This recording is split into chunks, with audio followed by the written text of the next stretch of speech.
Hey guys, hope you guys are having a wonderful day. It is the one who started it all. And I have another movie review.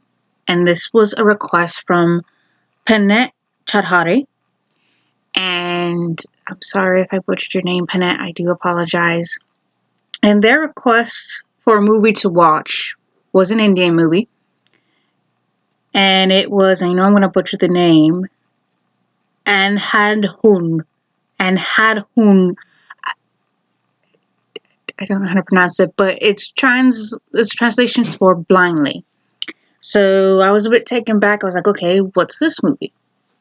And it is about a piano player who pretends to be visually impaired and becomes entangled in a number of situations as he has witnessed or unwittingly witnessed the murder of a former film star. And I'm like, okay, all right. Sounds cool. All right, let me watch it. It goes from, at first you're thinking Akashi, I believe that's his name, the guy. So the guy's a pianist, and he ends up falling in love with Sophie because she sees him playing the piano at one point, and they start a relationship and so forth. The thing of it is, he's not really blind. I mean, he's blind and he's not blind. He says that he pretends to be blind because it helps him with his creativity, helps him play the piano better. So one day his girlfriend Sophie gets him a gig at her father's diner. And it just so happens that a former Indian superstar is there. Hears him play the piano, goes to him and says, I want you to come to my house and do a piece, play the piano for my wedding anniversary with my wife, Sumi. I believe that's her name. I don't know. I want you to play the piano for her. I have a wedding present, I want to surprise her. So he goes in, everything seems normal until he happens to see blood.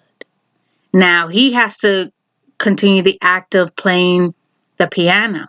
So as he's playing the piano, things like that, the wife and this guy, I don't know his name, helps her get rid of the body. Getting rid of the body, they stuff it in like the closet, things like that. Unknowingly, he's aware of this. Unknowingly that Akashi, the dude, is aware of this. But he has to keep his cool. Now, when he's done, she goes, that was great. Also surprise, and leads him out the door. Blood and flowers are all on the floor, and he witnessed the murder. So he goes to the police station to, inform a murder. Make a report. Turns out the guy that was helping her is an inspector. My mind was blown. I'm like, crap.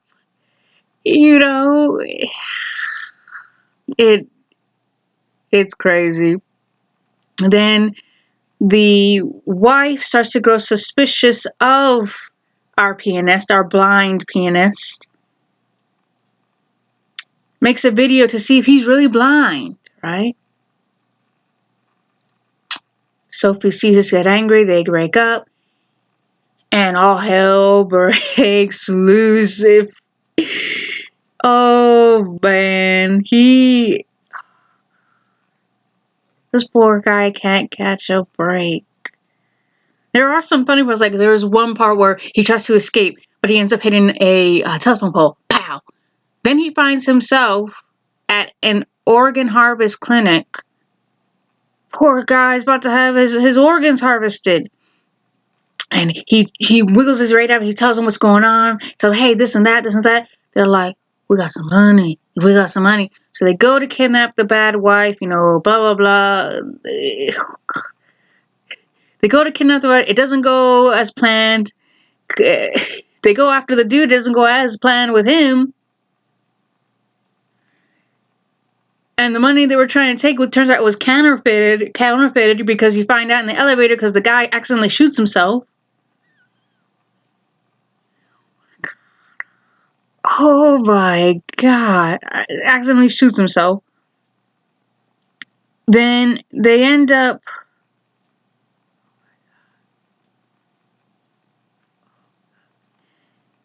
In another point of the movie, they end up taking the girl, put her in the boot and everything. The guy starts to... the guy who's driving because our pianist can't drive is telling him, well, she's got a rare blood type. Her heart, her organs will be worth for millions, blah, blah, blah. And then somehow the wife gets out from the boot and starts fighting with the dude, and she starts driving. Now, mind you, our blind pianist doesn't know this. He goes to the back to try to persuade him, try to persuade the doctor not to do it. Don't do it. But he doesn't know. So Samir ends up drops him off, tries to run him over. But get this, ends up being shot because a hunter, is trying to kill a hare. Kills her, the car flips and everything. Fast forward 2 years later, and you see our pianist playing again. He has a gig, and Sophie and him meet up. And he tells her everything. And Sophie says you should use the award money to get your sight back. Help you fully get your sight. Because that's what the doctor said. The doctor, beforehand when they were in the car says, I could sell her organs and take her corneas and give it to you, so you could see again, things like that. And they go there, in the end, they go their separate ways. And he's walking with his cane in hand. Then hits a can out the way. Still showing that he got his sight back, because at one point in the film, he's drugged. And when he wakes up in the hospital, he finds out he's blind. The drug made him blind. Like, oh my god, I really, really cannot see. Like, I am fully blind. But it shows that the drug wore off and he's able to partially see. When I first saw this movie, I thought he was going to be a player kind of thing, and I was like, okay, well, how is he entangled with an actor kind of thing, like, is he some sort of swindler and things like that, swindler kind of thing. No. Turns out he was at the wrong place at the wrong time. But, it was a good movie. I did enjoy it, It was I wish the pacing was a little bit better, because it was like, then this happened, then this happened, then this happened. And it kind of sort of like makes you get lost in the story to a point where it's like making you ask, how did I get here? Wait, okay, this and that. There were times where I had to find myself kind of going back a couple steps to understand how it happened that way.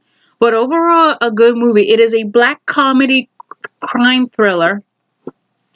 And yeah, it looked like they were trying to do too much, but it ended up working for the most part. I'm starting to see a constant theme with Indian movies where it's going to make you think it's going to go one way, but it ends up going a total different way, while trying not to take away from the full story. And usually that's my biggest pet peeve with these stories, is that if you're going to add in themes into a story, into a movie, they have to work. It can't take away from the story. If it takes away from the story, you basically change the story to a point where the starting point no longer exists. And luckily this movie didn't go that route. There were times where I started to get a little worried that it was going to go down that route, but it really didn't. It really didn't. Yeah, so it did well. It did well, enough to go like, okay, I guess it kind of goes with the chaoticness of what he was doing, you know. I mean, he was scheming, but he wasn't scheming, you know. And you know, he got himself caught up in a lie. Or was it a lie? He was partially blind. It's not too much. I don't know. But yeah, it's kind of funny because the movie reminded me a little bit of the Spanish film called Being Human. And that was a good movie. You know, that's a good movie. Y'all want to see that movie? It's a good movie. But blindly, I'm gonna call it blindly. I'm gonna say blindly because I don't want to butcher the name. I feel terrible for butchering the name. I'm sorry. I feel terrible for butchering, you know, pronunciations. I'm sorry. You know, obviously I'm not. You know, obviously I don't know the Hindi language, and I do apologize. Sorry. But blindly, that's the movie. That's what the movie's called in English, translated in English. It was a good movie, you know. Would I watch it again? Maybe, maybe. But it was a good movie. Something new. Would I watch it again? I don't know. Maybe. I don't know. But Panette, thank you for the request. I did enjoy the movie, and I hope you have a good day. And hope y'all have a good day too. If you guys want to watch this movie and you're into the whole, you know, crazy films like this film, it might be up your alley. Who knows? But thanks. You guys have a good day. Be safe out there. Bye.